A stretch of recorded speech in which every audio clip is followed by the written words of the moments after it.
Good day. I am Nette. Kamusta po kayo? I hope you're all enjoying your day today.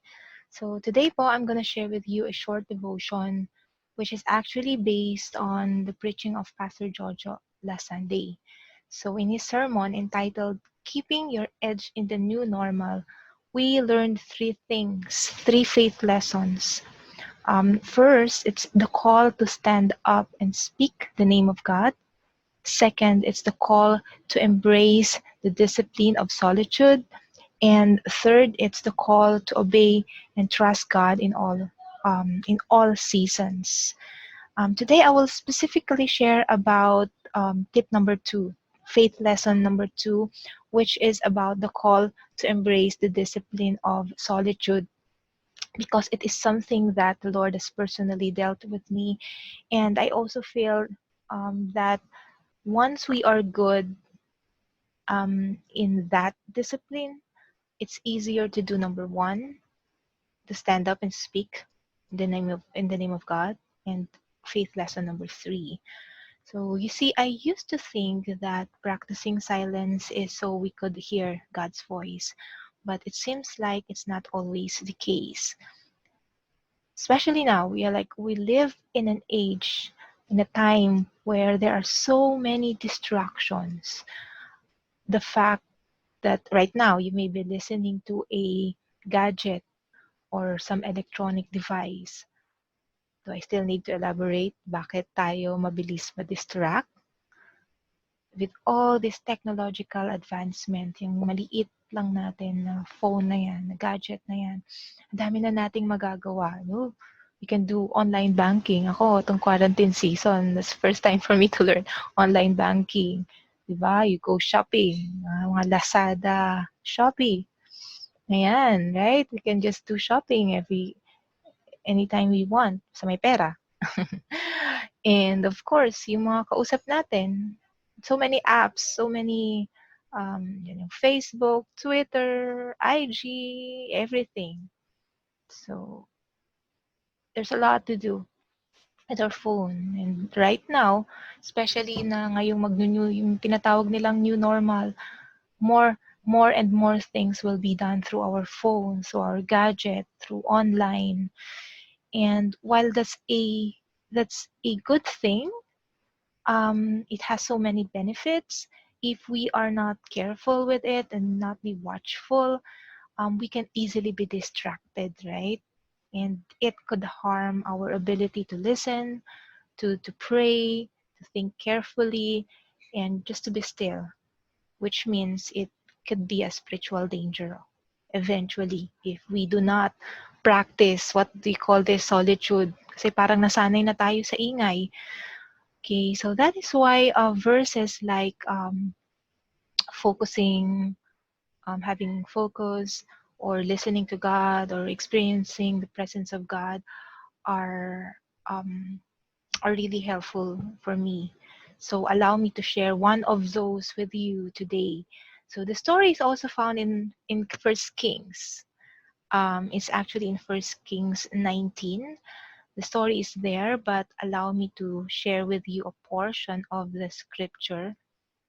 This is from verses 11 to 13. And this was the time that Isaiah wasn't really good, feeling well, feeling good, kasi hinahabol na lang naman siya ng kanyang mga kaaway. So, kailangan niyang lumayo-layo, kailangan niyang tumakas. And at this time, the Lord told him to, ito, basahin ko po sa verse 11. So he said, "Go forth and stand on the mountain before the Lord, and behold, the Lord was passing by, and a great and strong wind was rending the mountains and breaking in pieces the rocks before the Lord, but the Lord was not in the wind. And after the wind, an earthquake, but the Lord was not in the earthquake. After the earthquake, a fire, but the Lord was not in the fire. And after the fire, a sound of a gentle blowing. When Elijah heard it, he wrapped his face in his mantle and went out and stood in the entrance of the cave. And behold, a voice came to him and said, 'What are you doing here, Elijah?' I love this story because it reminds me how God speaks. God speaks in silence. So in this story, Elijah went off by himself to a cave, It's in Mount Horeb. And there, at the mouth of the cave, in silence, and Elijah listening, God spoke. Elijah was at the point of his life today where he wanted so much to hear about, to have the presence of God. So he was intentional. He was very intentional with gusto niya talagang may marinig. So that's what happened. God spoke to him. He was listening. And in the midst of silence, God spoke to him. It's interesting to note here, however, how God spoke. It's not in the form of a strong wind.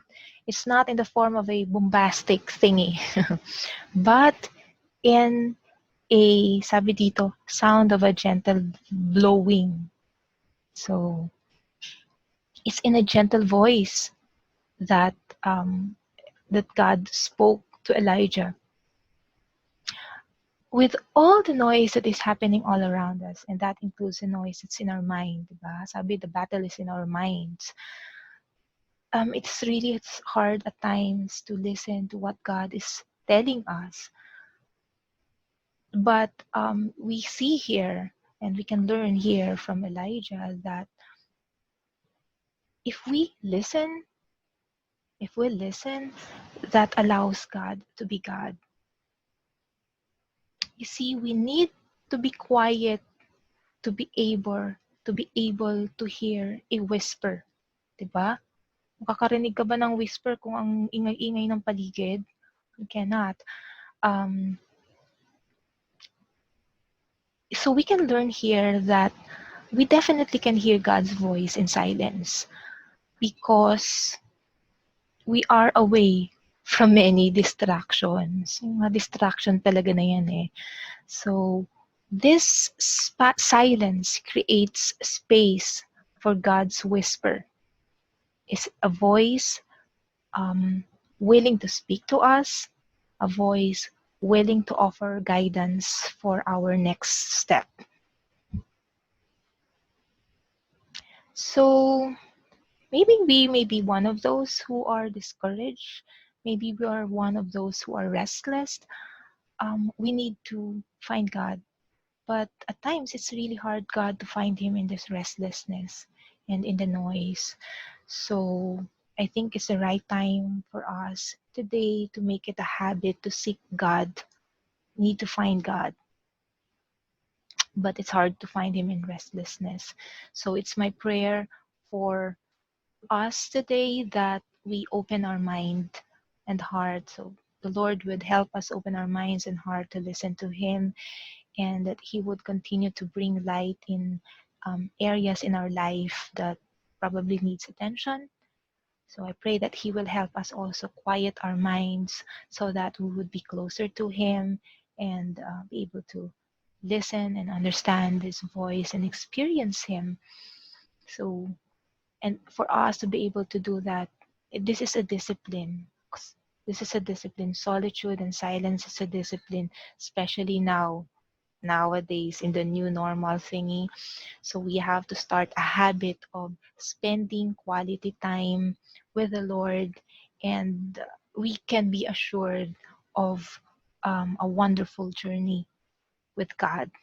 So yun po. Thank you for listening. Good day, everyone.